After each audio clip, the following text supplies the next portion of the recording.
بسم اللہ الرحمن الرحیم۔ السلام علیکم۔ ایک مرتبہ حضرت سیدنا سہیل بن عمر، حضرت سیدنا حارث بن ہشام، حضرت سیدنا ابو سفیان بن حرب رضی اللہ تعالی عنہم اور قریش کے دیگر بڑے بڑے سردار حضرت سیدنا عمر بن خطاب رضی اللہ تعالی عنہ سے ملاقات کے لیے حاضر ہوئے۔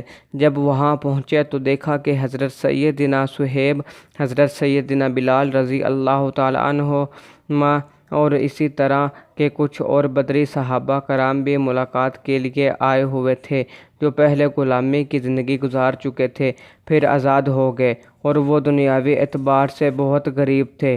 امیر المؤمنین حضرت سیدنا عمر بن خطاب رضی اللہ تعالی عنہ نے پہلے انہیں غریب صحابہ کرام علیہم کو بلایا، کیونکہ یہ پہلے آئے ہوئے تھے۔ یہ دیکھ کر ابو سفیان رضی اللہ تعالی عنہ کہنے لگے، جیسا آج ہم نے دیکھا ہے ایسا کبھی نہیں دیکھا۔ غریبوں کو تو بلا لیا گیا لیکن ہماری طرف توجہ ہی نہ کی گئی اور ہمیں دروازے سے باہر ہی ٹھہرا دیا گیا۔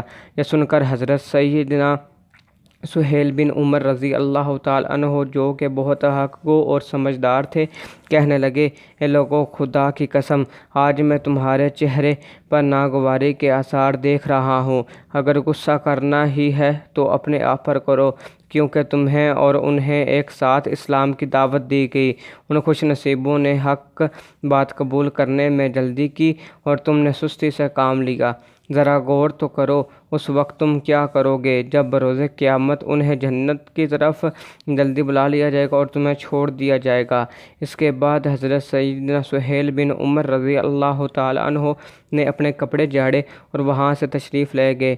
حضرت سیدنا حسن رضی اللہ تعالی عنہ فرماتے ہیں، خدا کی قسم حضرت سیدنا سہیل بن عمر رضی اللہ تعالی عنہ نے بالکل حق فرمایا۔ اللہ کبھی بھی اپنی اطاعت میں سبقت لینے والے بندے کو اس جیسا نہیں بناتا جو اس کی اطاعت میں سستی کرے۔